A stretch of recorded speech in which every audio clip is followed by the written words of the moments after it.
আপনারা যারা প্রবাসে আসতে চান, আপনারা চিন্তা ভাবনা করেন যে বিদেশে আসলে অ্যাসাইলাম করবো, অ্যাসাইলাম করলে আমি হয়তো একটা রেসিডেন্স পারমিশন পেয়ে যাব। কারণ নিজের দেশে নিজে নানান কারণে দেশ ছাড়তে চাচ্ছেন। কেউ রাজনৈতিক সহিংসতা, কেউ ব্যক্তি সহিংসতা, কেউ সামাজিক বৈষম্যতার শিকার, নানান কারণে আপনারা দেশ ছাড়তে চাচ্ছেন। তো সেই ক্ষেত্রে আজকে আমি আপনাদেরকে নেদারল্যান্ড সম্পর্কে কিছু কথা বলবো। নেদারল্যান্ডে অনেক বড় একটা পরিবর্তন হতে যাচ্ছে। 2026 জুন থেকে এই পরিবর্তনটা আসতে যাচ্ছে, যেটা অলরেডি গেজেট আকারে পাশ হয়ে গিয়েছে, কিন্তু এটা কার্যকরী সময় হবে জুন থেকে। তাহলে আজকে শুনুন কি কি ধরনের আইনগুলো পরিবর্তন হতে যাচ্ছে। আগে যেমন নেদারল্যান্ডে যারা অ্যাসাইলাম করতো, আমি অ্যাসাইলাম নিয়ে আজকে বলতেছি, বাই রোটেশনে অন্যগুলো বলবো আস্তে আস্তে। তো অ্যাসাইলাম যারা করতে চাচ্ছেন, অনেকে আমাকে আমার ভিডিওতে প্রশ্ন করেন asylum procedure, under 18 procedure. Under 18টা আমি আরেকদিন বলবো, আজকে নর্মাল জেনারেল অ্যাসাইলাম সম্পর্কে বলতেছি।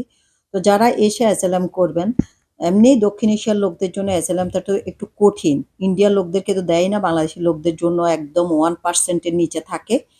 তথাপি এবার যে আইনগুলো করা হয়েছে সেটা হচ্ছে 2026 জুন থেকে এটা কার্যকরী হবে। যে আইনগুলো, সেটা এখন অ্যাসাইলামের সিস্টেম হচ্ছে, যারা আপনারা রেসিডেন্স পাবেন তাদের জন্য 5 বছর আগে যেমন 5 বছরের রেসিডেন্স দিত। 5 বছর আপনি নেদারল্যান্ডে স্থায়ীভাবে মানে 5 বছর নেদারল্যান্ডে যদি আপনি কন্টিনিউ বসবাস করেন, আপনার কোনো ক্রাইম রিপোর্ট না থাকে, আপনি কোনো বড় ধরনের কোনো কিছু সহিংসতার রিপোর্ট না থাকে, তাহলে আপনি স্থায়ী রেসিডেন্স পাবেন, যেটা পিআর বা পাসপোর্ট পাবেন। এইটা যেরকম আইন ছিল, সেই আইনটা এই বছর জুন থেকে নতুনভাবে হতে যাচ্ছে। সেটা নতুনভাবে এই 2000 জুন থেকে যারা অ্যাসাইলাম করবে, জুন থেকে, এই বছর জুন থেকে যারা অ্যাসাইলাম করবে, তাদের জন্য যদি আপনারা অ্যাসাইলাম পারমিশন পান, তাদেরকে 3 বছরের পারমিশন দিবে। আগের মতো 5 বছরের পাবেন না, 3 বছরের পারমিশন পাবেন। এবং অস্থায়ী পারমিশন, এই 3 বছর পরে যে আপনি স্থায়ী পারমিশনের অ্যাপ্লাই করবেন, সেটা কিন্তু হবে না।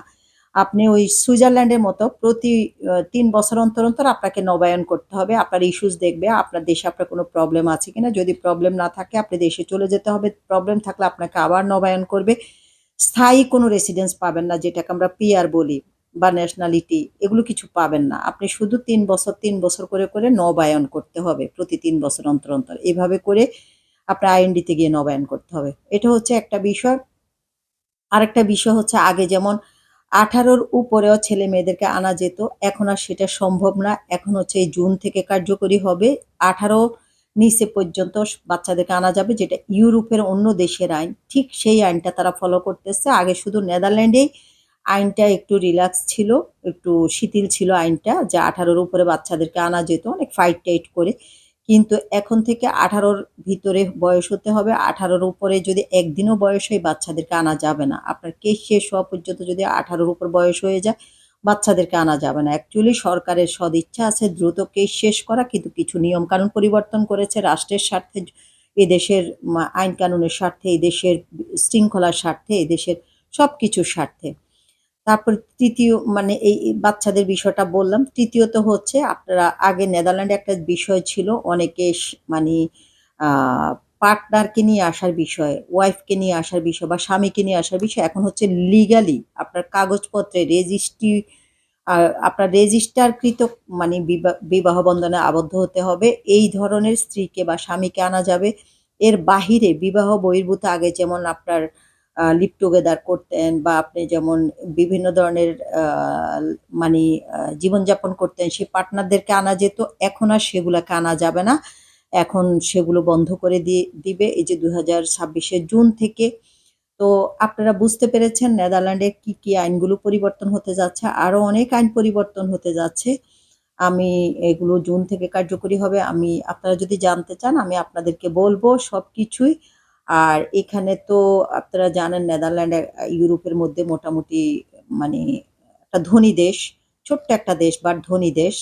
তো ইউরোপের অন্য দেশগুলোর লোকজনও সবসময় মুভ করার চেষ্টা করে নেদারল্যান্ডে।